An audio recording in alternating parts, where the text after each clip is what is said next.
మందికి ఒక ఇంప్రెషన్ ఉంది మోదీ, అమిత్ షాల మీద, ఆర్ఎస్ఎస్ మీద. వాళ్ళు యాంటీ ముస్లిం, యాంటీ క్రిస్టియన్, యాంటీ మైనారిటీస్ అనే ఒక ఇంప్రెషన్ ఉంది.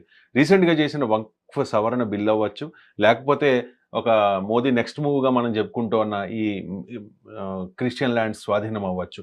అంటే వీళ్ళు ఏదో ఒక మతాన్ని తొక్కాలని చూసే ప్రయత్నంలో భాగంగా జరుగుతుందనుకుని మనం అనుకోవాలా? లేదు అంటే అది భారతదేశం అభివృద్ధి కోసం, ఆ ల్యాండ్స్‌ని ఉపయోగించడం కోసం, ఉపయోగించి జీడీపీని పెంచుకోవడం కోసం, లేకపోతే 5 ట్రిలియన్ ఎకానమీగా భారత్‌ని నిలబెట్టే ప్రయత్నంలో ఒక భాగంగా దీన్ని చూడాల్సి ఉంటుంది. ఏ రకంగా చూడాల్సి ఉంటుంది? ఇక్కడ వాళ్ళ ఉద్దేశ్యం మత ప్రాతిపదిక, దేశ ప్రగత అని ఏదైనప్పటికీ వాళ్ళు ఏ పని చేసినా ఇది దేశ ప్రగతికే అని చెప్పుకోవాల్సిన అవసరం ఉంటుంది. హిందూ, ముస్లిం, క్రిస్టియన్ అన్ని మతాలు ఓటేయాలి. సో అందరిలో బ్యాడ్ అవ్వడానికి ఒప్పుకోదు. కాబట్టి ఇక్కడ ఏంటంటే ఈ వక్ఫ్ సవరణ చట్టం చేసేటప్పుడు చాలా బ్యాక్గ్రౌండ్ చేసింది. భారత పార్లమెంట్లో మేము మత ప్రాతిపదికన ఇది చేయడంలే, కేవలం ముస్లిమ్స్లో ఉన్న పేదలకు ముస్లిమ్స్కే ఉపయోగపడడానికి ఈ చట్టం చేస్తున్నాం అని సక్సెస్ఫుల్గా విజయవంతంగా తను నిరూపించుకోగలిగింది. ఇప్పుడు క్రిస్టియన్ ల్యాండ్స్కి వచ్చేటప్పుడు కూడా ఈ భూములు భారతదేశ ప్రగతికి, సామాజిక న్యాయానికి ఉపయోగపడేటట్టు చేస్తామని బీజేపీ చక్కగా చెప్పుకోగలిగే ఒక నేపథ్యం అనేది ఇక్కడ ఉంది. అది మత ప్రాతిపదికన చేసినా ఏది చేసినా మత ప్రాతిపదికన ఆ భూములు నిరుపయోగం ఉండడం మతానికి కూడా విరుద్ధమే. కాబట్టి బీజేపీ తన ఎంతో అద్భుతమైన నేపథ్యంతో మంచి వర్క్ చేసుకుని దీన్ని దేశ ప్రగతికే, మతాన్ని ఉద్దేశించేది కాదు అని తను చక్కగా చెప్పుకుంటూ బయటకు వస్తుంది. రైట్. అంటే ఈ వక్ఫ్ సవరణ బిల్లు చేయడం ఈజీ అయిపోయింది. భారతీయ జనతా పార్టీకి 2 సభల్లోనూ మెజారిటీ ఉంది కాబట్టి, రాష్ట్రపతి ఎలాగూ ఓకే చెప్తారు కాబట్టి పార్లమెంట్ ఆమోదం వచ్చేసింది, చట్టం కూడా అయిపోయింది. ఇక అంటే మోదీ నెక్స్ట్ మూవ్గా మనం మనం మాట్లాడుతున్న ఈ క్రిస్టియన్ ల్యాండ్స్ని స్వాధీనం చేసుకోవడం అవ్వచ్చు, లేకపోతే మీరు చెప్పిన కొన్ని ఆప్షన్స్ చెప్పారు. సో దానికి ప్రాక్టికల్గా ఉన్న ఇబ్బందులు ఏంటి, మోదీ ముందున్న సవాళ్ళు ఏంటి, అండ్ అంత ఈజీగా ఈ వక్ఫ్ సవరణ బిల్లు చేసినంత ఈజీగా ఈ క్రిస్టియన్ ల్యాండ్స్ని మనం స్వాధీనం చేసుకోగలుగుతామా మనం, ఇన్ ద సెన్స్ గవర్నమెంట్? ఇది ఛాన్స్ ఉందండి. వక్ఫ్ మాదిరిగా దీనికి సవరణ తీసుకురావచ్చు. నేను ఇందాక మీకు చెప్పినట్టు విద్య, వైద్య రంగాలు అనే వాటికి మూల స్తంభమే క్రిస్టియన్ మిషనరీస్. వాళ్ళ క్రిస్టియన్ ట్రస్ట్లో దాని ద్వారా వచ్చింది దీనికి ఇన్వెస్ట్ చేస్తున్నారు వాళ్ళు. కానీ ఆర్గనైజర్ పేపర్ చెప్పేది ఏంటంటే, ఇప్పుడు ఆర్ఎస్ఎస్ చెప్పేది ఏంటంటే, ఈ విద్యా వైద్య రంగాన్ని ఇస్తూ ఈ నెపంతో వీళ్ళు మత ప్రచారం చేస్తున్నారు అని.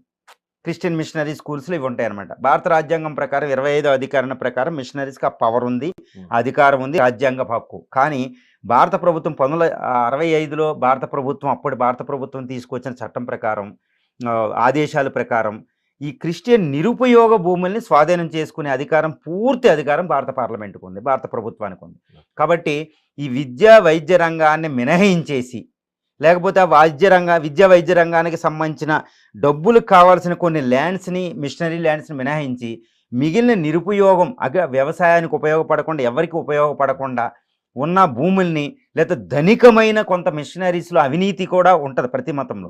ఇప్పుడు హిందువులో పూజారుల్లో ఉంటుంది, అక్కడ వక్ఫ్ బోర్డ్స్లో ఉంటుంది. ఇక్కడ ఉన్నట్టే ఇక్కడ కూడా కొన్ని మత పెద్దలు కొన్ని వేల లక్షల ఎకరాలను తన అదుపులో పెట్టుకుని ఉంటారు. వాళ్ళ భూముల్ని, నిరుపయోగ భూముల్ని స్వాధీనం చేసుకునే పూర్తి అధికారం రాజ్యాంగబద్ధంగా భారత ప్రభుత్వానికి ఉంటుంది. కాబట్టి ఇది చట్టం చేసుకోవచ్చు. రైట్. మరి చూద్దాం, అంటే మోదీ గవర్నమెంట్, భారతీయ జనతా పార్టీ ఏం చేయబోతోంది అనే దానికి ఆర్గనైజర్ ఫస్ట్ ఒక లీక్ ఇస్తూ ఉంటుంది.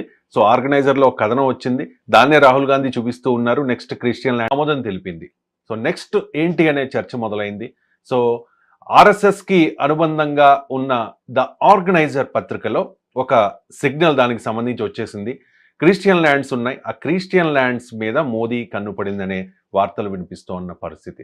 సో వక్ఫ్ సవరణ బిల్లుకు పార్లమెంట్ ఆమోదం తెలిపింది, అది రాజ్యాంగబద్ధం కాబట్టి పార్లమెంట్ ఆమోదం తెలిపింది. మరి ఇప్పుడు వేల కాదు కోట్ల ఎకరాల క్రిస్టియన్ ల్యాండ్స్ని దాని మీద ఒక నిర్ణయం తీసుకోవడం, మోదీ గవర్నమెంట్ ఒక నిర్ణయం తీసుకోవడం ఎంతవరకు సాధ్యము, అండ్ వాటికి సంబంధించి అంటే మనం గతంలో ఒక వీడియోలో ఎంజీ రావు గారు మనకి చెప్పారు, ఈ వక్ఫ్ భూములు 9.4 lakh ఎకర్స్, అంటే ఒక గోవా కంటే పెద్ద పరిమాణంలో ఉంటుంది.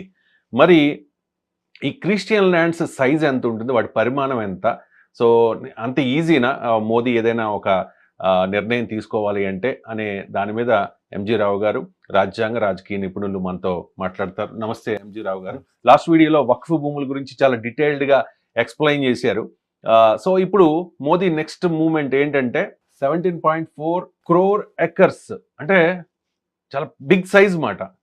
సో అటువంటి అంత సైజులో ఉన్న క్రిస్టియన్ ల్యాండ్స్ మీద మోదీ గవర్నమెంట్ ఏదైనా ఒక నిర్ణయం తీసుకోగలుగుతుందా అనే చర్చ మొదలైంది ఎంజీ రావు గారు. సో ఏంటి అంటే రాజ్యాంగ విరుద్ధము అని చెప్పి వక్ఫ్ సవరణ బిల్లు సందర్భంగా రాహుల్ గాంధీ లాంటి నాయకులు కామెంట్ చేశారు. రీసెంట్గా రాహుల్ గాంధీ అదే కామెంట్ చేస్తూ ఉన్నారు, వక్ఫ్ అయిపోయింది, నెక్స్ట్ క్రిస్టియన్ ల్యాండ్స్ మీద మోదీ కన్ను పడింది, అందుకే ఆర్గనైజర్లో ఆ కథనం వచ్చింది అని చెప్పేసి. అంటే అది రాజ్యాంగ బద్ధమా రాజ్యాంగ విరుద్ధమా అనేది మీరు రాజ్యాంగం చదివిన వ్యక్తిగా ఏం చెప్తారు?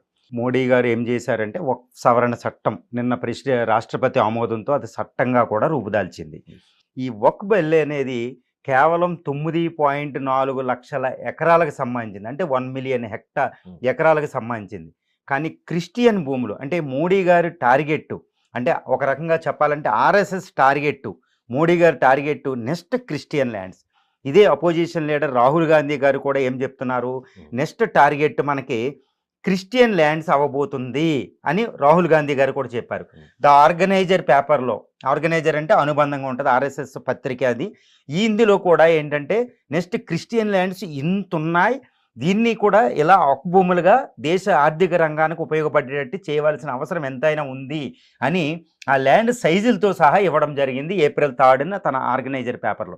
దీన్ని బట్టి మోడీ గారు, బీజేపీ, మోడీ, ఆర్ఎస్ఎస్ ఈ అజెండాలో నెక్స్ట్ వక్ఫ్ తర్వాత క్రిస్టియన్ ల్యాండ్స్ అనేది మనకు అవగతం అయిపోతుంది, పూర్తిగా స్పష్టమైపోతుంది.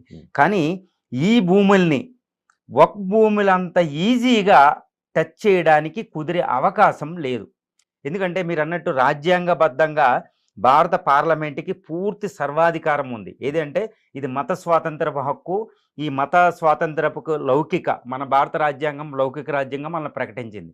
ఈ లౌకికత్వానికి విరుద్ధంగా మీరు వెళ్తున్నారని ఎంతమంది ఆరోపణలు చేసినా భారత పార్లమెంటుకి ఆర్టికల్, రాజ్యాంగంలోని నిబంధన 25 ప్రకారం, 25లో 2వ సెక్షన్ ప్రకారం ఒక అద్భుతమైన అధికారం ఉంది. అదేంటి, పబ్లిక్ హెల్త్, తర్వాత చట్టాలు, చట్టభద్రతా సమస్యలకు సంబంధించి, ఓకే, అదేవిధంగా సామాజిక న్యాయం, హెల్త్, వీటికి ఉద్యోగిత, వీటికి సంబంధించి అంటే సమాజ శ్రేయస్సుకు, దేశ శ్రేయస్సుకు సంబంధించి అది ఎటువంటి నిర్ణయమైనా తీసుకుని ఈ మతానికి సంబంధించిన నిర్ణయాల్లో కూడా అది ఇన్వాల్వ్ అవుతుంది భారత పార్లమెంటుకి. కాబట్టి రాజ్యాంగంలోని అధికరణ 25(2) ప్రకారం ఈ క్రిస్టియన్స్ ల్యాండ్స్ను కూడా ఈ వక్ఫ్ భూములుగా మంచి మేనేజ్మెంట్ ఉండేటట్టు, వాటిని బాగా సమాజ శ్రేయస్సుకు ఉపయోగపడేటట్టు చేయడానికి పూర్తి సర్వాధికారం భారత పార్లమెంటుకు ఉంది. అంటే మోడీ గారు వాటిని కూడా తీసుకురావచ్చు. కానీ వక్ఫ్ భూములు అంత ఈజీ అయితే అటువంటి దృగ్విషయం